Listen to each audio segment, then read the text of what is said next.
ആത്മോപദേശ ശതകത്തിലേക്ക് സ്വാഗതം.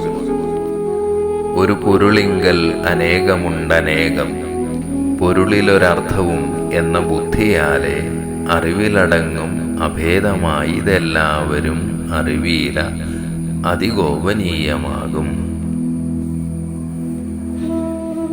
നാനാത്വത്തിൽ ഏകത്വം എന്ന് നാം കേട്ടിട്ടുണ്ട്. ഏതൊക്കെ വൈവിധ്യങ്ങൾ ഉണ്ട് എങ്കിലും അവയ്ക്കൊക്കെ അന്തർധാരയായി ഒരു ഏകത ഉണ്ട് എന്ന്. എന്നാൽ ഏകത്വത്തിൽ നാനാത്വമുണ്ടോ? ഉണ്ടെന്നാണ് മറുപടി. ആദികാരണമായ ഒന്നിൽ നിന്നാണ് ഈ വൈവിധ്യപൂർണമായ പ്രപഞ്ചം സൃഷ്ടമായത്. ഈ കാണുന്നതെല്ലാം അതിലാണ്. ഈശാവാസ്യം ഇതം സർവം എന്നതുപോലെ തന്നെയാണ് സർവവും ഈശനിൽ വസിക്കുന്നു എന്നതും. അതില്ല എങ്കിൽ ഇതില്ല. അതായത് ആ പൊരുളിൽ ഈ അനേക വൈവിധ്യങ്ങൾ ഉണ്ട്, അതുപോലെ ഈ അനേകങ്ങളിൽ ആ പൊരുളും ഉണ്ട്. ഇത് രണ്ടും ഏകമാണ്.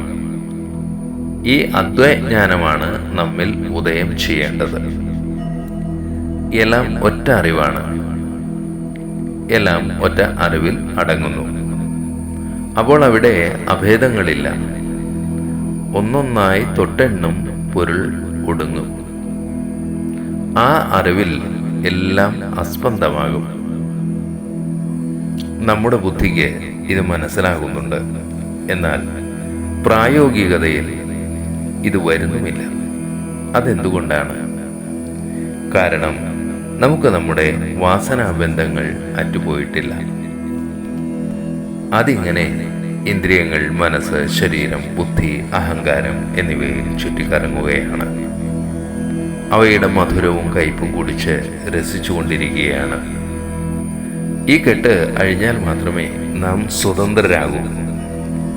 അപ്പോഴേ നമുക്ക് ഇവയ്ക്ക് അപ്പുറത്തേക്കുള്ള ലോകസഞ്ചാരം സാധ്യമാകൂ.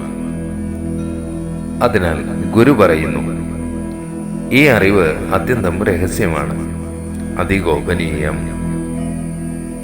ഈ രഹസ്യകലവറയുടെ താക്കോൽ കരഗതമാകണം എങ്കിൽ നാം ഇപ്പോൾ കയറിയിരിക്കുന്ന കൊമ്പ് മുറിക്കണം.